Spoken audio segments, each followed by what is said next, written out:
historical events shape the world we live in today.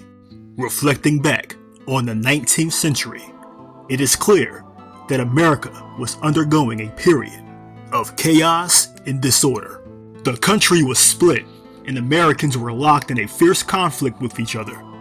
The Civil War, which raged from April 12, 1861 to May 26, 1865, resulted in American soil being stained with the blood of its own citizens. Throughout this era, our ancestors strove for a brighter future. Slavery remained active during this time. While men fought on the battlefield, women and children worked in plantations. People like Harriet Tubman had to fight their own way. She was a prominent figure during a time when this country needed change, and change would soon become a reality. In the meantime, our ancestors, our family members, had to endure years of struggle. Family history, American history, Black history. To me, it's all the same. We're all connected some way. Past generations survived slavery, Civil War, 2 world wars, the Jim Crow laws. And it takes a certain amount of toughness and grit to overcome all those things. So today, I intend to go back in time to the mid-1800s to talk about my great-great-great-grandmother, a strong woman, Fannie Feilds. This is my paternal great-great-great-grandmother, Fannie Feilds. She was born into slavery in 1853. She was 11 years old when the slaves were freed in 1865. Before I continue her story, I'd like to trace my ancestry, my lineage, back to Fannie Feilds. This is Fannie's daughter, Harriet Feilds. Harriet married James Dunston. These are my great-great-grandparents. Together, they had William Henry Dunston Sr. The baby in this photo is William's older brother. This is William Henry Sr., one generation later, with a family of his own. His wife, Lottie Dunston, and his 2 children. The child at the bottom, in all white, is my grandfather, William Henry Jr. Fast forward many years later, my grandfather, William Henry Jr., married my grandmother, Inez Leonard. Their first child is my father, Tyrone William Dunston Sr. My father married my mother, Cynthia Jarman. I'm the baby in this picture, by the way. Yes, that's me. My parents have been married going on 40 years now. This is me, Tyrone William Dunston Jr., my parents' firstborn. Now that we're all caught up, let's head back to my great-great-great-grandmother, Fannie Feilds. As I mentioned previously, Fannie was born into slavery and remained a slave until she was 11 years old. In 1865, the 13th Amendment to the United States Constitution abolished slavery in the United States. The amendment was passed by Congress on January 31st of that year. This marked the beginning of a new era, but there was still much work to be done. Fannie Feilds was now free, but the memories of her captivity never left her as she continued to live her life. Alright, so here I have a note or a letter that was written. Now, this is a copy. This was written by my great-great-great-grandmother, Fannie Feilds, about her experience being a slave as a child, living on the plantation.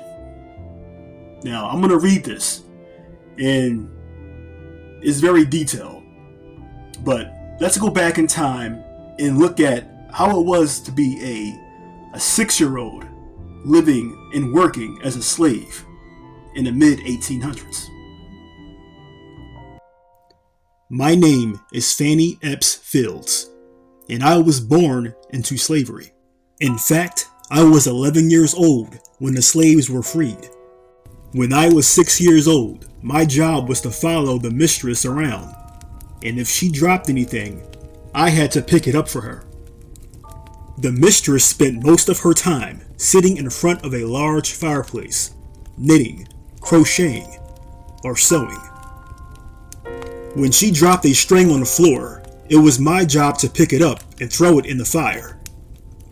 Instead of throwing the strings in the fire, I put them in my pocket. At night, in my room, I took sticks and used them for needles and made a cap for myself.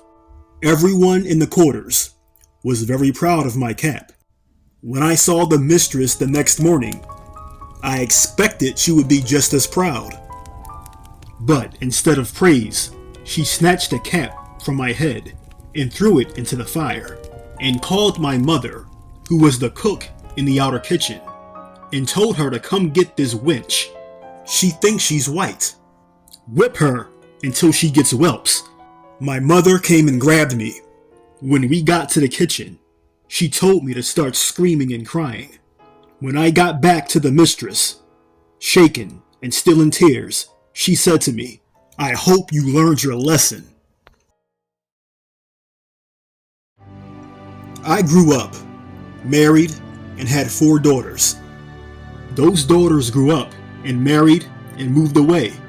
I remained behind in my little place until I was 80 years old.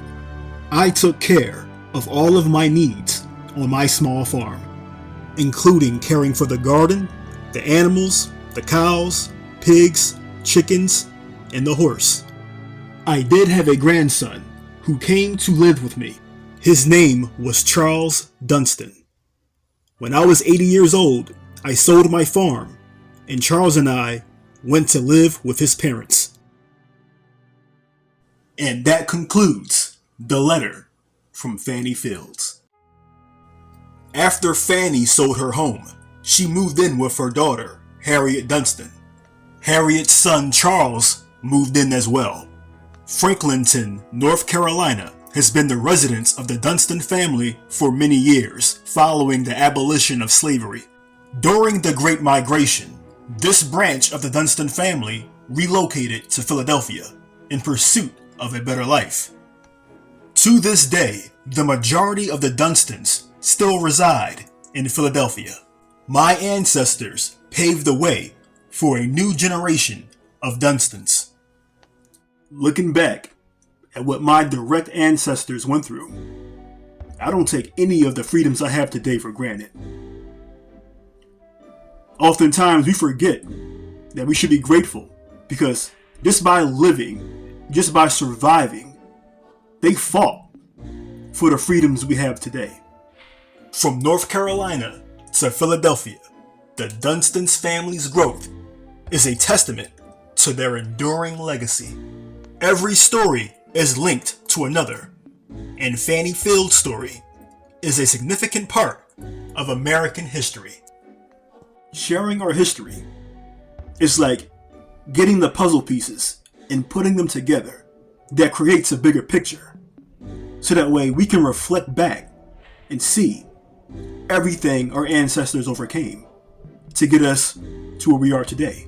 Alright guys, I really enjoyed putting this together because I love history and I love my family. And this was like a passion for me. And I will continue to go down memory lane and tell these stories of people who are forgotten by the younger generation because they don't know them. So I want to preserve history. I want to document it. And I know nowadays streaming and social media is one of the best ways to keep things intact for now.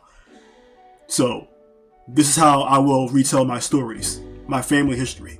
It's a part of me, and it's also a part of you. That's all I have for now. But until next time, you guys be safe, be blessed, have a good day. See you soon.